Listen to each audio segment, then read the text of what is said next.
Meron tayong i-repair ngayon na JMA for the box. Ang kanyang problema ay no power. Ito yung karamihang sakit ng mga receiver ng mga signal, satellite, GSAT, o kaya ito sa mga ganito, JMA for the box. At ito, nahanap ko na yung mga sira sa laran nito. Ang pinakasira nito is dun sa kanyang mismong power supply, kaya hindi siya nagpa-power. Ito ay applicable lang pala mga DIY sa mga no power na JMA for the box. Yung wala siyang ano dito. Dalawa kasi ang no power na ano JMA for the box. Yung wala siyang red indicator dito pag sinaksak mo, tapos yung isa naka-red lang, tapos hindi siya nagko-kulay green, hindi siya nag-oscillate. So yung ganun, hindi siya compatible dito sa ating technique na gagawin ngayon. Itong re-repair natin, talagang no power siya. Wala siyang red indicator kahit isaksak mo. When I come around, got the whole thing wobbling. Ito pala mga DIY, kaya nang sinabi ko sa inyo, nahanap natin yung kanyang problema at sakit. So ito, tatanggalin ko mga itong mga connector para ma-explain ko ng mabuti yung kanyang problema. Itong ano nito, itong unit na to, nung sinaksak natin, no power siya. So yun, nag-test tayo unang-una dun sa kanyang wire, ito sa kanyang cord. So nung na-check natin, good naman yung kanyang cord, then lumipat tayo sa fuse. At yung fuse niya good naman, ibig sabihin wala siyang shorted. At nung chinik natin yung kanyang secondary, may lumubo na dalawang capacitor dito. So ito pala, na pinalitan ko to ng 470 UF 16 volts. Pero yung dati nito ay 100 UF tapos 10 volts. Tapos yung isa naman, to pinalitan na rin natin to. Nasa 470 UF siya tapos 10 volts. So ang pinalit natin 470 35 volts. So kahit palitan natin to ng 470 yung 100 UF na sinabi ko dito, wala namang problema yon kasi sa power supply lang naman. So yun, ginawan natin ng paraan at yun pa rin hindi siya nag power on. At chinik natin tong kanyang diode. Ito yung pinalit nating diode. Shorted yung kanyang diode. Ito yung shorted na diode yan, kaya pala lumubo yung kanyang capacitor kasi AC yung pumapasok. At saka kadalasang sira dito sa mga JMA for the box, sa mga signal ganun, pag no power na siya o kaya yung matagal siyang mag power on, pag uminit bago mag power on, ang sira nun is capacitor. So ilang beses na ako nakapalit nun. Yun nga, chinik natin, ganun pa rin ang may problema dito sa kanyang regulator. Dahil wala tayong regulator, order pa tayo at saka masyadong abala. So total sa atin naman ito, itong unit na to. Ang gagawin natin ngayon, magko-convert na lang tayo. Ito, tatanggalin ko na itong mga pinaglalagay natin. Kasi ito, primary supply niya lang to. Pag pumunta na siya dito, mayroon na siyang 5 volts pag lumabas na siya dito sa secondary, paglabas dito sa transformer. Bale, 220 ang pasok niya, tapos ang labas niya 5 volts. Pwede nating tanggalin tong kanyang power supply na yan, i-cut natin yan. Didirektahan na natin siya ng 5 volts. Pwede natin siyang i-connect dito,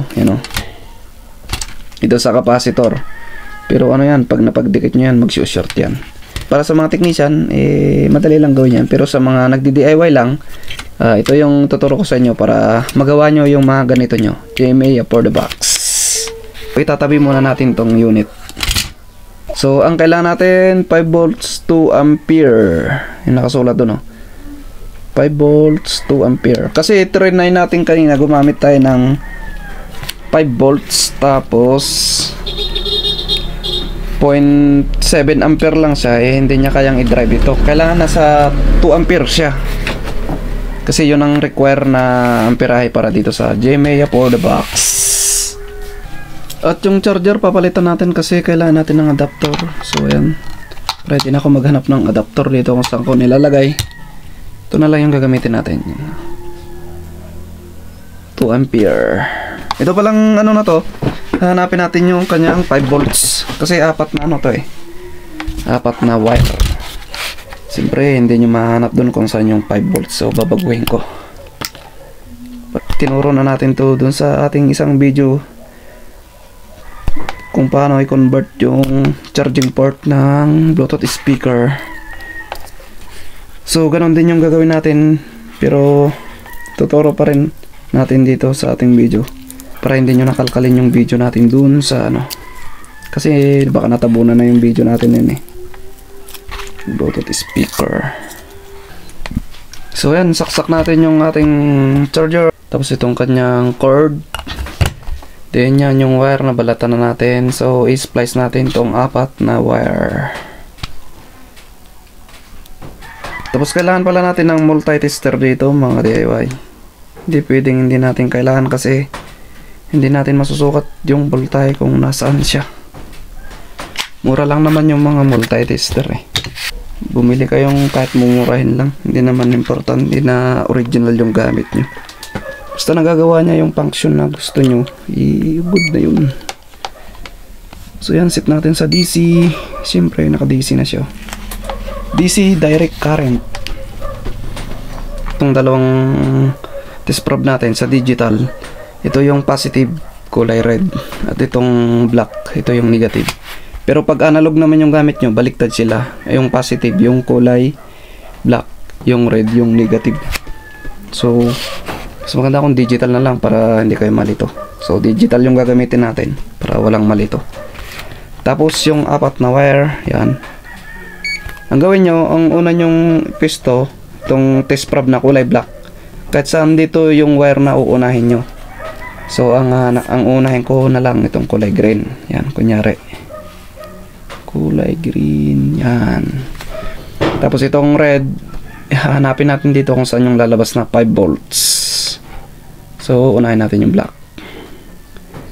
So yun, yung MV na nakalagay doon, millivolt. So ibig sabihin wala yun, masyadong mababa, milli, kaya sinabi na milli.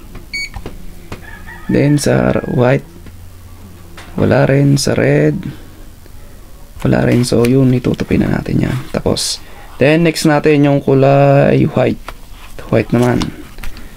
Then lalagay natin siya sa kulay black. Millivolt pa rin, wala pa rin siya dito sa red. 0.5 volts, nag letter V na siya, single V, nag letter V na siya. So ibig sabihin mayroon na siyang voltahe, kaso point lang siya. Ibig sabihin yung point wala pa rin. Then sa kulay green, so wala pa rin. Then next natin yung kulay black, yun. Tapos kulay green, wala siya, yun, wala pa rin siya. Then sa red, at ayun, mayroon na siyang 5.2 volts. So ibig sabihin itong dalawang wire na to yung kukunin natin. So kailangan natin dito, importante yung positive at negative. Pag baliktad naman siya, baliktad rin natin yung test probe, magni-negative yung kanyang reading. Tingnan nyo, may negative doon, dito, yan o, negative 5. So babaliktad rin natin siya. Kailangan hindi siya negative, positive. O yun. So ito yung kulay black natin na test probe na negative. So ito yung black wire, negative siya. Itong red naman na test probe, positive. So dito siya rin siya sa red wire. Yan. Pero karamihan naman ng mga cord, black and red lang yung positive at negative niya. So tsamba nyo kung mayroong cord na nabili nyo, yung mga ordinary, yung mga mumurahin. Yung kagaya sa mga cord ng Bluetooth speaker, yung mga kasama nun pag bumili kayo, yun, dalawa lang yung wire nun, positive at negative. Pag kasi ganito, ang wire 4, ito kasing dalawa na to, data tong dalawang ito eh. Pwede mo siyang gamitin pang pasa ng files, phone to, kunyari gamitin mo siya dun sa laptop, ganun. So dahil 5 volts lang kailangan natin, ikakat natin yan. Dalawang cord yung gagamitin natin. So itong sa aking isa, nahanap ko na rin, same din sila ng color code. So yung black is negative, yung red is positive. So pag didikitin natin yan, syempre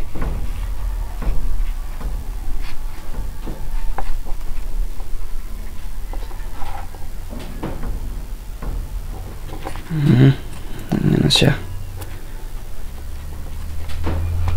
Oh yun. Then babalutin na lang natin siya ng electrical tape para hindi siya magkadikit. Pag nagkadikit kasi ito, magsushort siya, masisira yung ating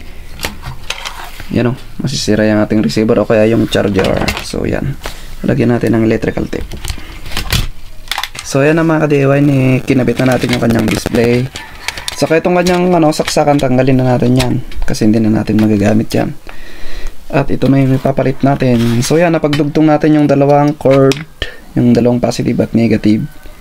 So hindi ko na pinakita, diskarte nyo na lang basta hindi magdikit yung dalawang positive at negative para hindi mag-short. At isasaksak na natin. Then ito, saksak natin siya dito sa USB.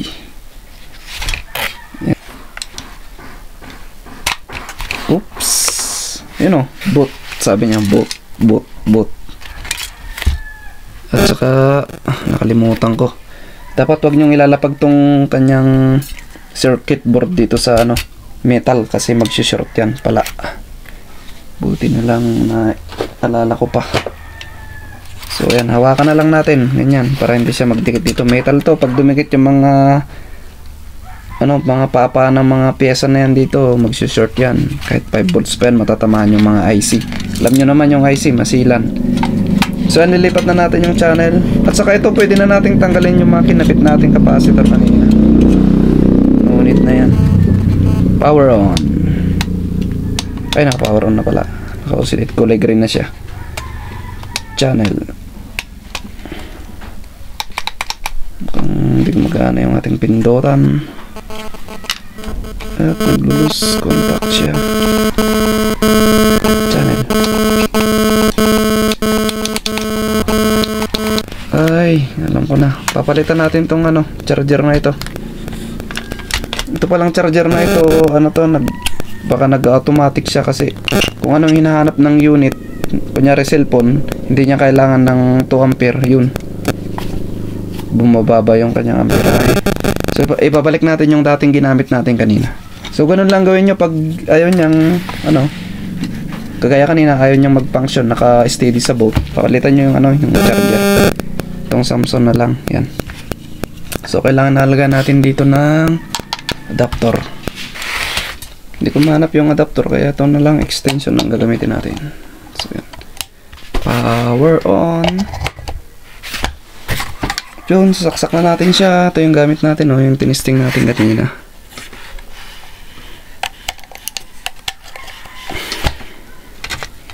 Boot, sabi niya boot. Nagbubot pa siya. Yun channel 1. Channel 2. Channel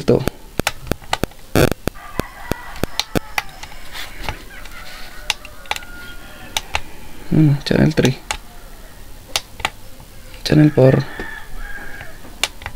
Channel 5. Power off. Okay. Okay na siya. So yun lang, napakadali. At dito, wala na kayong gagalawin dito mga ka-DIY pag sira yung inyong power supply. So ito lang yung gagawin nyo kagaya sa ginawa natin. Pagtugtuin nyo yung dalawang cord, tapos kuha kayo ng 5 volts 2 ampere na ganito. So yun, tatanggalin na natin to. At isa pa mga ka-DIY, explain ko sa inyo kung bakit dito tayo nagpasok ng 5 volts.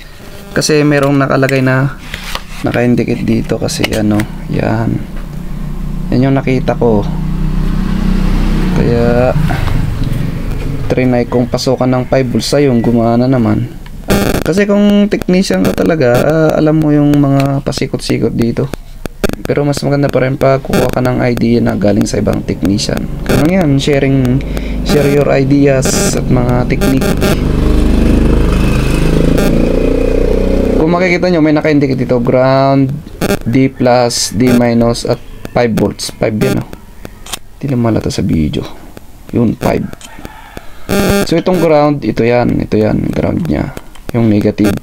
Yung D+, yan, data yan, ibig sabihin D+. Tapos yung D-, yung negative ng data. Tapos ito yung 5 volts. So pali, ito yung positive at negative. So kung wala kayong kung isa lang yung cord wire nyo, kagaya kanina, yung cord na pinutol natin, diba dalawa yung Teka, kunin ko to. Ito. Isang ito. Kaya dito, yan. Pwede nyong putulin to, hanapin yung positive at negative. Tapos yung positive at negative nito, yung kagaya sa ginawa natin kaninang paghanap dito sa cord wire na pinagdugtong natin. Dito nyo na itatap yung kanyang, pero kailangan nyo pa ng panghinang kasi dun doon sa ginawa natin, hindi na kailangan ng panghinang. Pero dito, kailangan mo ng panghinang. Kung nagdi-DIY ka lang, mas maganda, ito na lang yung gawin mo. Hindi ka na maghirap, magbaklas. Pero kung technician ka naman, okay, may knowledge ka sa electronic, dito mo na itatap, dito mo na siya itap sa negative at sa positive. Diyan siya. O kaya, dito naman, dito, yung positive at negative, itap mo na siya dito mismo sa kanyang capacitor. Yan, positive at negative. Pero kaso lang, itong negative, pag sumubra yung hinang mo at lumampas dito, mag-short yan. Yan. So, kahit technician ka, mas pipiliin mo na lang gawin ito, mas madaling trabaho at saka mas malinis pa. Malinis naman yung paghinang dito, kaso magbabaklas ka pa, tapos so bagay, diskarte na lang ng technician yun mga ka-DIY. So yun, tatanggalin ko na itong mga pinaglalagay ko na yan at ibabalik na natin siya. So good naman na.